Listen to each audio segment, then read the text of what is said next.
everybody. Welcome along to the Event Industry News Podcast. My name is James Dixon, and as ever, I wish you a very good morning, afternoon, or evening, whenever or wherever you join today's podcast from. I'm in my new podcast home with my portable podcast studio, having relocated from my home premises due to essential maintenance work being conducted at the moment. And I'm delighted to say that having endured 2 weeks of backwards and forwards emails, myself and founder of Undercurrent, Damian Clarke, are now on the line with each other. Hello, Damian. Good morning, good afternoon, good evening. Yes, great to have you on the podcast. Thanks for joining us today. And as I've said, you know, we're 1-1 in terms of podcast cancellations due to various, you know, crises at home, which everybody is experiencing at the moment, trying to continue to work from home. But you know, there is light at the end of the tunnel, everybody. You know, we have a route out of this, and we are certainly in a period of optimism at the moment, I hope, for everybody. So I hope everybody's keeping safe and well out there who tunes into the podcast, and that you're all looking forward, hopefully, to a summer that feels a little bit more normal and a chance to see everybody. And on today's podcast, Damian's joined us today to talk a little bit about Undercurrent, what they do as a business, who they are in relation to some other businesses as well, and a group of companies, and really what the last 9, 10, 11 months, knocking on a year, has felt like, and what it means for them as a business, what it means for them as an operation, what it means, I suppose, more importantly, Damian, for your clients. So it's great to have you on the show today. Tell us a little bit about Undercurrent first of all, and what it does as a business. Yeah, thanks for having me, James. So Undercurrent is a brand experience agency. We like to actually call it an advertising agency. We communicate brand stories, and one of the channels that we have used for many years is the live channel, and it's been phenomenally successful for us. I actually founded it 20 years ago this year, so 13th of October 2001 was the time that we founded it. Back then, of course, it was sort of known as event marketing. Sponsorship and hanging logos on things was the way forward. And of course, things have hugely evolved over the years. Prior to that, I was in a number of different experiential sort of brand experience agencies, even with a stunt agency, which was really fun, called Cunning Stunts. And that was a really exciting time.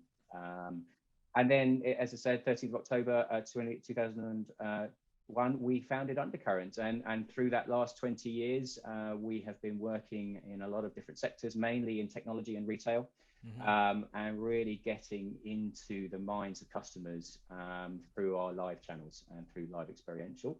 About 4 years ago, we also created something called the Current Collective. We have 3 other agencies within the group. There's something called House of Experience, which is going back to my old days. It's a really lovely content-led stunt agency. We produce a load of content for social media, etc. We have a fantastic staffing agency called Love the People, because of course you have to staff everything that you do. And I got so fed up of spending loads of time creating these incredible experiences on behalf of our clients. And then it falling over at the very last when the CEO or somebody asks a staff member what's going on and they have no idea. So we now have our very lovely boutique agency called Love the People. And we also have a video content agency which produces content called The Drop as well. So they all sort of operate within a really lovely company called the Current Collective, and they all complement each other. So it's a really nice group of businesses at the moment.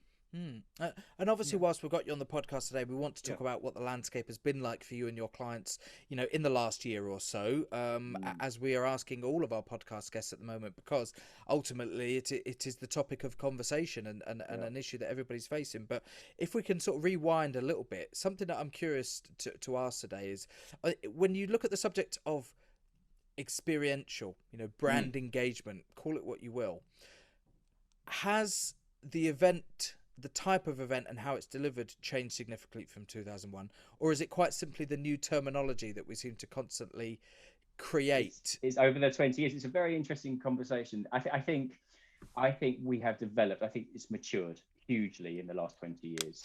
The way that we are able to communicate brand messaging to customers.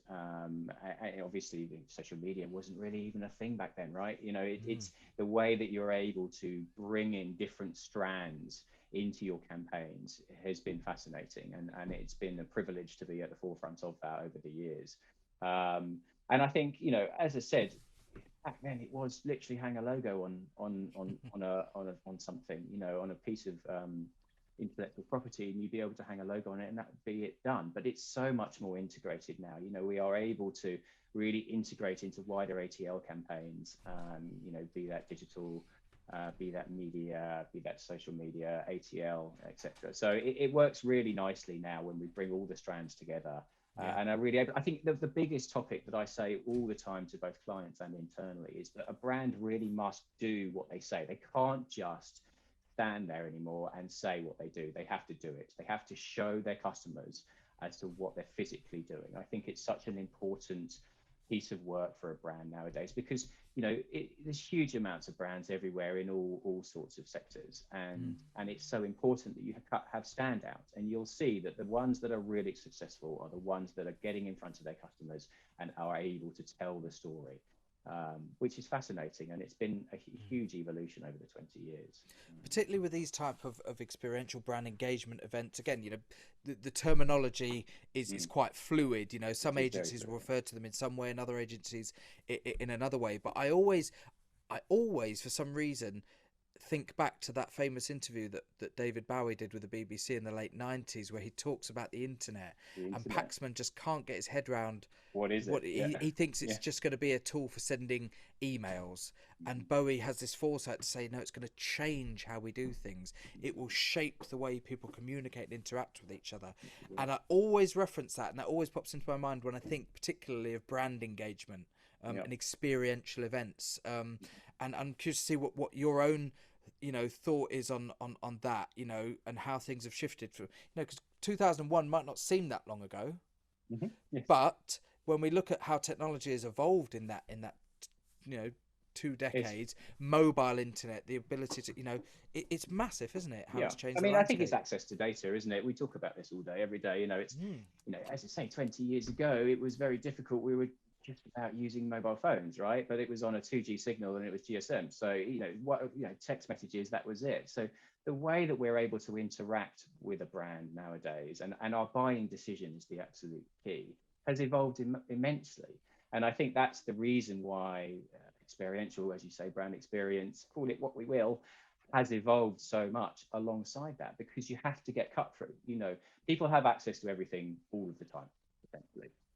And so how do you get cut through for a brand? And of course, the way forward is to get that experience into their minds, the customer's minds, and get it to, when they're making that buying decision, as they go through the supermarket or wherever it is they're doing, or they're buying a mobile phone or whatever it happens to be, how do you stand out? And the tools that we're able to now use are just brilliant. It's fantastic that we're able to evolve. Of course, advertising is going to evolve alongside that access to information. And here we are now. And I think, there's a lot of people who are very skeptical of digital and skeptical of social, because there's so many bots out there nowadays. And, it's not genuine. There isn't a genuine conversation happening. Whereas if you're doing it in a live experiential space, then there's nowhere to hide. A brand cannot hide. And I think that's fascinating, and really allows them to cut through. It's maybe a bit of a difficult question, but are you able to maybe give us or paint a picture of how one of your client engagement events manifests itself in terms of what the audience would see? What's the sort of spectrum in terms of size, scale, and what you work on for your clients? No problem. Yeah, I mean, one of our raison d'etres has been, we're probably about 60-40 B2B, B2C. Right. So the B2B messaging has been phenomenally successful for us, because obviously if you are talking to the guys that are in store or online selling products, they know their stuff, right? So you have to get that messaging really tight and really clever. So particularly when we talk about the technology sector, for many years we've worked with the likes of Samsung, we've done Apple, Nokia, we're now with Google, we work on Google Pixel. So that messaging has to be so strong and so clear. As I said, there is nowhere to hide. So the sort of scale of events there, we're talking about road shows of maybe 4,500 people over a period of 2.5 weeks, but they're so poor. The audience that we're talking to are so well targeted, because we know exactly what they want when they want it. But then through to the B2C work that we do. So for example, at the moment, we work a lot with TK Maxx, which is, I'm sure you know, TJX. They have HomeSense and TK Maxx shops. And that is about being in store. So, big store openings, let's say, and we'll have 2,000 people in the queue outside because they're phenomenal stores and incredible experiences. And so we'll change the way that project is worked, because obviously it's a bit more scattergun, clearly, because they don't need to know about very specific pieces of product, but they do want to understand the experience of being in the store and what it means to shop in TK Maxx or HomeSense. And so we'll bring together aspects creatively and then strategically and deploy that. So that's sort of how we've worked. I mean, over the years, we've also done lots of works in festivals. Clearly, a lot of people have over the years with booze brand, etc. But our roster at the moment is where we're really focusing B2B and B2C. And I think I'm sure we're going to come on to it, but we have a really interesting way of looking at it. We always take an experience first approach. I think the channel can be agnostic. I think it's always about creating a fantastic customer experience and then really working through how we bring that to life through different sets of channels. Can it be live? Can it be digital? Do we need to bring in social media aspects? What does that look like? And so we always go with the idea first, the creative experience. What is the experience that we want to get across to our clients, customers? And it's a fascinating way of looking at it. And of course, in the last year, I'll stop saying months now, because we really are coming up to a Hopefully, year. In the last year, the difficulty for everybody has been to try and maintain a continuum of that experience, but through effectively a digital medium, because we haven't had any other choice. There has been no way of conveying that emotion in situ with audiences. How brand to brand, I'm sure it will have differed massively, because depending on the nature of the brand, you may be in a better position to go down the digital avenue. How difficult has it been to sort of look at the different clients on a case-by-case basis and analyze how you deliver them digital experiences? Yeah, it has been fascinating. I mean, I think, this time last year, we were on for a bumper year. We had huge plans in place, and, probably 85-90% of that was live, as a lot of the agencies in our field were. But we've been very lucky. Over the years, we've always, I've been very passionate about making sure whatever leaves the business has a digital aspect to it. So be that a website, micro URL, or a social aspect. And so when this happened, people knew that that's what we were doing, and we were able to, the immortal word, we were able to pivot very quickly to bringing those campaigns together online. Now, because of our background in technology, particularly, we were able to use a lot of gaming engines, so creating Unity games, etc. So everything that we have done in the last 11 months has really moved online and become hugely interactive, because of our ability to be able to take the experience. The experience hasn't changed of what we pitched in at the beginning of last year. It's just moved online, and we've been able to really make sure that the hugely interactive pieces of work have gone through. And we've done that with Google, TJX, HP as well. We work with us at the moment, and it's worked really nicely, actually. And it's clearly it's been tough. We're very lucky in that we haven't let people go. We haven't been able to, haven't had to do that. So we're very lucky about that. But it's been a difficult time for the whole industry, of course, and everybody is very excited. I'm sure you guys are as well, about getting things opened up.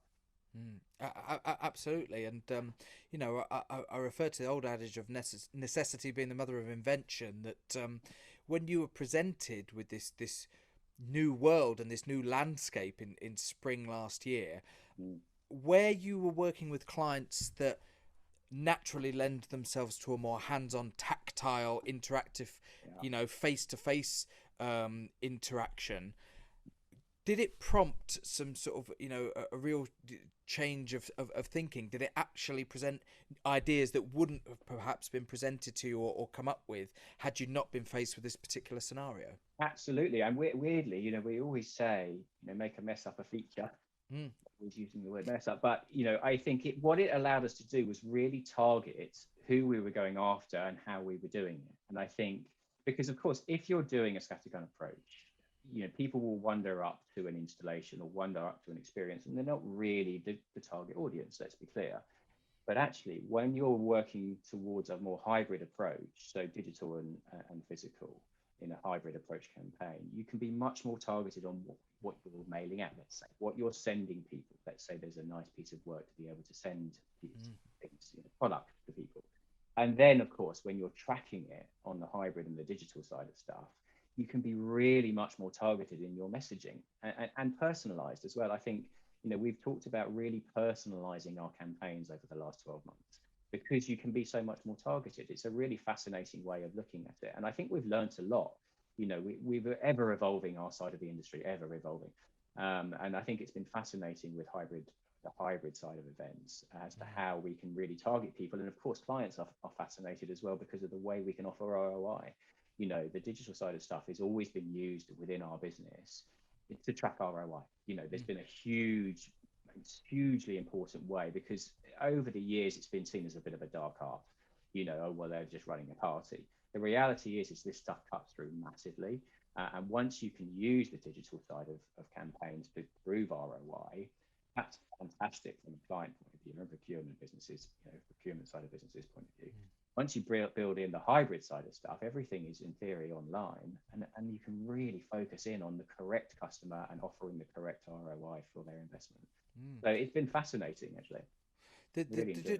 One of the difficulties I've always found with ROI and with it as a term is that the return bit of that is a movable feast.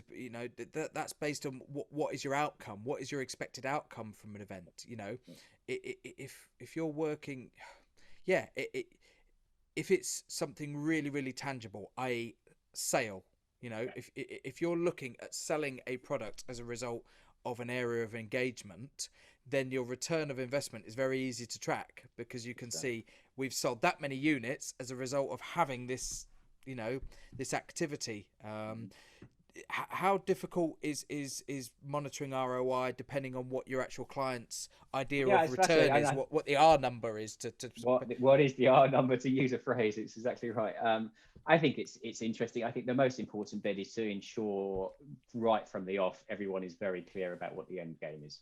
And I think we work very closely with a number of long-term clients. We still work with our founding client, Carphone, on a daily basis. At 20 years we've been working with those guys, and to have a relationship and to understand exactly what it is a client's trying to get out of it is really, really important.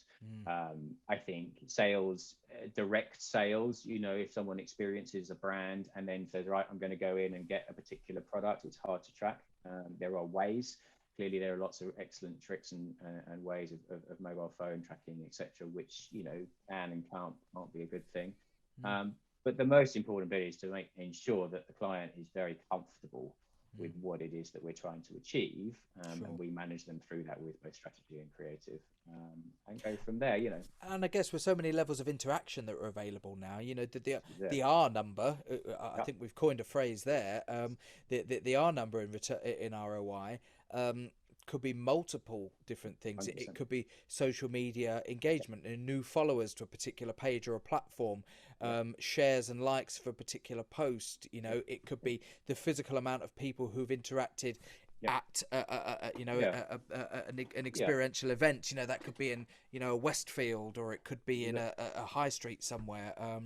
I guess that actually the R number, when we're talking about ROI, is it could be a list of several different 100%. things. We have multiple ways of tracking things, I think, and that's why I'm coming back to, which is why I said originally about the hybrid event side of stuff, because when actually the pinnacle of our campaign is online, is digital, actually that gives us the ability to track things very, very clearly. Whereas we always talk about OTS, which is opportunity to see, when we're doing installations. And outdoor media companies talk about OTS all day, every day, when they've got big, 36 sheet posters up, etc. So, once you've got all those bits and pieces built into, as you say, a nice long list, it really builds up an excellent picture of the customer and how it is that they're interacting with the brand. It's a very interesting equation, and it is something that is hugely important to our side of the business. We are an ad agency. We are an advertising agency. It just means that our main channel is live, and I think that's really fascinating because that I was going to say that to me is the biggest shift in the 20 years that you guys have been around, is that you had ad agencies, you had marketing agencies, you had PR agencies, you had live events agencies, you know, Digital, media. ad booking, media buying, you know. An ad agency now does all of those things because brands expect that. They expect to give live experiences to their customers, and one of the biggest things that I potentially see looking at over the last 10-12 months is that brands are now presented with a decision to make, certainly in the coming months, and that is, do they go back to how they did things before, or actually have they stumbled inadvertently due to the position they were placed in into a better way of doing things? And I'm curious to know whether or not you're already having those conversations with some of your clients as to how the landscape is going to change for them, you know, come July, August time. Yep. Oh, 100% we are. We have a lot of work with a number of clients that I'm not particularly allowed to mention from July onwards. But so the original stuff that we won over the last 12 months was Pure Play Live. Yeah. The whole thing has evolved, and it's really interesting to see what that's going to look like, because yes, they want to be back in the live environment. You know, they find it really powerful, as do we, hugely passionate about that. But the way that the campaigns have evolved in the last 12 months have brought in a really nice digital hybrid tracking piece of work around it, and it's evolved. So the creative treatments have evolved massively, and that's fascinating. And particularly around, I've said already that we work with Google, particularly around the Google stuff that we're looking at for August, September. You know, it's the whole piece of work has really evolved really nicely, because there are costs associated with tours, etc., of course. And it's been fascinating as to what that's going to look like. You know, the length of campaign will be the same, but will look very much at a different sort of model. About, again, talking about the channel and then the channel mix. You know, we used to be, right, let's go, 85-90% of our work is live, here we go, but we'd have 10% on digital. It's very much moving to 50-50 now. Let's really push that forward. And when you're working with a brand like Google, they are by their very nature a hybrid organization. You know, they have the tech side of things, you know, that you access via a device, but then they are also a hardware supplier now, you know, with all of their devices. So by their very nature, Google, I guess, lends itself to something like a hybrid event because of that combination of being able to use their platforms to deliver it. First of all, I guess, you know, you use Google Meet to deliver a hybrid, you know, the online element of it, and then the live experience of actually, you know, those, I use that word tactile again, of being able to interact with their actual hardware. Yeah, I mean, it's hugely important. Putting the product in people's hands is hugely important, and always has been. But as I said, around the Google stuff, you know, if we can be really targeted around our hybrid events and still put the product in people's hands, it's a really powerful tool. You know, it's going to be fascinating as to where we land in, you know, where will we be in 12 months' time?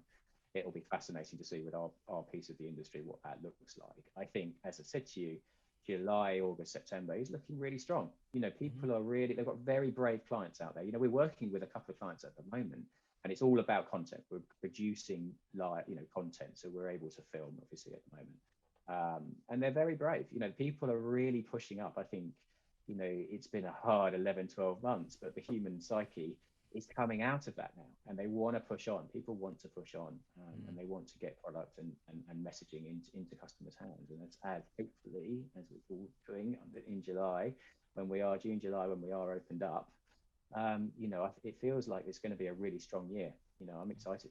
Yeah, and I think key to that will be the audiences, because ultimately we're all about the audiences, regardless of what the live experience it is. You know, a concert, a trade show, a festival, you know, an experiential event, you know, shopping, you know, to many people, you know, just being able to go to the shops on a Saturday and go shopping, you know, that is an event for them. They go out and they'll have lunch, and, you know, that sort of thing needs to be looked at, I think, as an event experience, and a big opportunity for customers. And I'm interested to find out whether or not, because I feel that there is this huge desire amongst the public and amongst audiences to get back out there. Every day at the moment, we're seeing a new announcement of a festival, for example, Yeah, saying, Melvin. yeah, we're Melvin going Bone, yeah. ahead. Isle of Wight have said, right, we were going to run in June, we're going to bump back to September, and we're going to squeeze it in.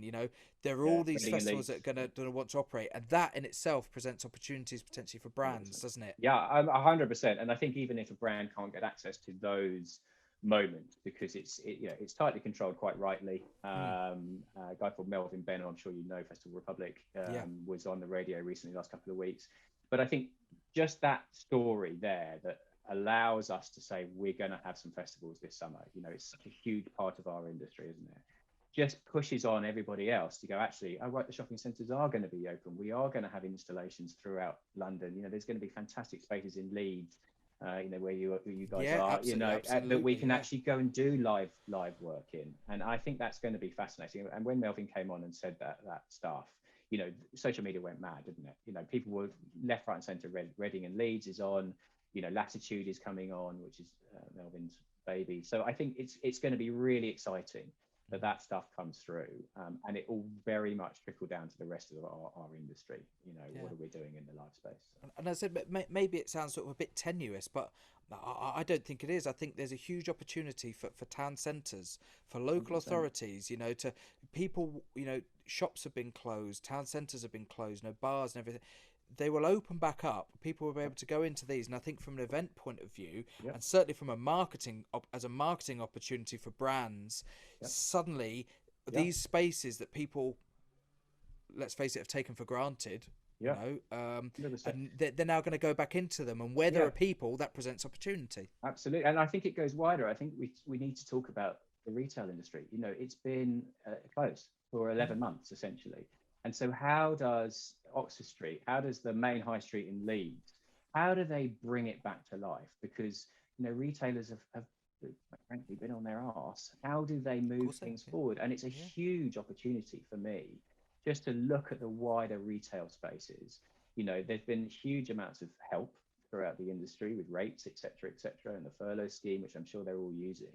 It's now about how can we bring that back to life? How can we come back? Maybe not with a bang, but certainly start to breathe life into these high streets, because they're absolutely the core of a lot of these different towns, and we need to bring it back to life. And it's exciting opportunities, and brands should be, not taking advantage, but they should absolutely have an eye on that. Well, it's not just about brands taking advantage. I think that it's about, retail. I think we should be aware of how closely associated retail could be to the events industry. It's not at the moment, but I think when people start opening up, you think about how the public will behave. Suddenly they can go to restaurants and bars again and events and meet people, which they haven't been able to do. What will they want to do? They'll want to buy new clothes. How do they get those clothes? They'll want to go shopping. Suddenly you've got an opportunity as a retailer maybe to create an event, whether that be in your store or just outside of your store, to actually do something that's not just about shopping, but it's creating an experience, 100%. a bit of live music, a DJ, whatever it may be. Yeah, I mean, it's been our sweet spot for many years, actually, working in the retail industry, and how you can bring that shopping experience to life. I think there's been a huge amount of press over and over the last 5 to 10 years about how do you make the physical experience of shopping in a retail environment, better, because otherwise you just go on to the lovely Amazon and you click and collect and that's it, it's done. But actually people crave interaction. People crave the ability to, hence the reason why festivals are so popular all over the globe, and certainly in the UK, and they need that interaction, and breathing life into that retail space is definitely our sweet spot. We've been doing it for many, many years. And as you say, it needs to get closer and closer. The retail experience sector is hugely important. You need to have an experience when you go shopping. It's not just about going in, get out, potentially as we might do, but it's important that there is actually, and there's been huge amounts of work done in it. Primark, for example, have created experience-led stores. Next have done it. They've brought in different aspects into their retail experiences so that, it becomes an environment that you actually want to be in. And I think that's fascinating, and it's going to be hugely important for the retail sector as it grows out of this. And sadly, I heard a few people, when Arcadia fell, and they were talking about the closure of their flagship stores, and they talked about the Oxford Street Topshop Yeah. And I had a few people read the news article going, oh wow, they had a DJ station and everything in that Yeah. store. Oh, I never knew that, you know. Yeah, we have a very specific opinion of what happened with Topshop, because what they did is they only focused on that experience in the one store. Mm, However, had they taken it to the rest of their estate, I think they actually think things would have been very different, because mm, they focused everything on that. So you'd have Kate Moss in there launching a product. You'd have really nice, a slide would go in, and it was lovely. It was really nicely done. They focused on one store. What about everything else? What's happening in Darlington? What's happening in Brighton? You know, it's really important that you take this ideology and buy into it and scale it, because otherwise it just falls away. And there's no reason to go to all the other stores. Yes, Top in Oxford Street is busy. What about the rest of the estate? We have a really strong opinion on that, because our offices used to be next door to the space, and we'd go in and it was great. What about everything else? You know, what's my reason to go to any of the other stores across the estate in the UK? I'd love to see a retailer rebrand themselves as a shopping venue. Yeah, I mean, I actually think it's done very well in a number of environments anyway. I think Selfridges do it really well. Absolutely, yeah. I think But I think this is where the opportunity lies, is that those sort of experiences have perhaps always been associated with high-end retail from an event point of view. absolutely. You know, you go to Harvey Nichols to the cocktail bar, you know, the bar in Selfridges, the bar in Harrods, you know, the food court, whatever. It's always associated with these sort of higher-end department stores and things like that. But I think, you know, that there's a genuine opportunity for the events industry, for experiential to really work harder, and for retail particularly to work harder in generating those experiences. And particularly in the retail environment, the business model of a retailer is that they have a number of partners, right? So they have a number of brands that are in the store, Yeah. Depending on who you're looking at, and they need to work together. These brand partnerships and the retailer itself need to come together and really push that forward, and it becomes a very interesting model, because you get to tell the stories, you get to, from the brand point of view, but you get to get bums on seats from a retailer point of view. So, you know, we've worked in that environment for many years, and it works really well. The problem is scalability. You have to make sure that you can really roll it out to the entire estate, which is, of course, very sadly what happened with Arcadia, in our opinion. Yeah. So yeah, it's going to be an interesting 12 months. I must say, I'd love to come back and have a chat with you in 12 months. Yeah, absolutely. Well, one thing I must ask you from I suppose a supply chain point of view, no doubt that when you are delivering a live experience for a client, there are many moving parts to that. There are perhaps several different suppliers depending on the nature of the live experience, what you may need to build in terms of infrastructure, graphics, you know, audio, sound, you know, light, anything like that. At the moment, are we in a weird, for your own agency, you're in a strange situation where a lot of those suppliers may still be working with, you know, very few, you know, staff. You're probably at a phase now where you're wanting to plan for things in the summer, but how difficult that is that at the moment, whilst we're still in lockdown, yet trying to plan for being totally out of it? It's a tricky one, isn't it? I think, luckily, again, same with our digital implementation, we have a lot of stuff in-house. That we are able to use. Certainly the talent is in-house from a design point of view, from a production point of view, how we're going to build it. But of course, you know, there were always lighting suppliers, sound suppliers, etc., that we need to engage with. And we've been very lucky personally in that we have, you know, 10, 15 years experience with our partner agencies. And so of course they're always on the end of the phone. I think it slowed it down. You know, there's no two ways about it, you know, because people are on furlough or people are, you know, not quite there as and when we want it. But we're able at the moment to pull through because of our experience and our talent that we've got in-house. So we're lucky personally. I think it's going to be so great for our industry when everybody can come back to it and really push on, because the amount of talent and the extraordinary people within our piece of the world, it's just phenomenal, and I'm so looking forward to getting that back open again. You know, we want to be really evolving that as much as we can. Yeah, and I should put a shout out, you know, to suppliers out there. You know, 100%. if you fall into that category, you know, first of all, you know, well done for sort of sticking with it, and if you're listening to this and you're still involved in the industry. You know, you've come a long way, so stick with it. You know, Stick with it, 100%. we want to hear from any suppliers like that. You know, it must be a tricky time at the moment. You've probably got an influx of orders and inquiries ever since this roadmap was announced, but you're probably trying to deal with those inquiries with a skeleton staff because it's chicken and egg situation. Until those events get delivered, you won't get paid. Until you get paid, you can't afford to bring back staff, but you need the staff in order to deliver all those events. So what do you do? We know furlough's now been extended to September, but open invitation. If anybody's listening today and they are or they know of, you know, an event supplier, you know, boots on the ground level, we'd love to hear from them and get some people on the podcast to just to echo what you said. Stick with it. Stick with it, James. These guys have got to keep going. You know, our skill set within this country is just world beating. I know it because I've done it a lot all over the world. And we have to make sure these guys are back in their seats as soon as possible. And of course, with all the creativity that an agency like Undercurrent comes up with, it can only actually come to life with the help and support of those suppliers to actually deliver the vision that you guys create. 100%. Particularly working in technology, you have to go very, very quickly and come up with quite crazy ideas. We need guys to be able to implement that, and it's so important to us as a business that we can have that backbone of suppliers. So, absolutely.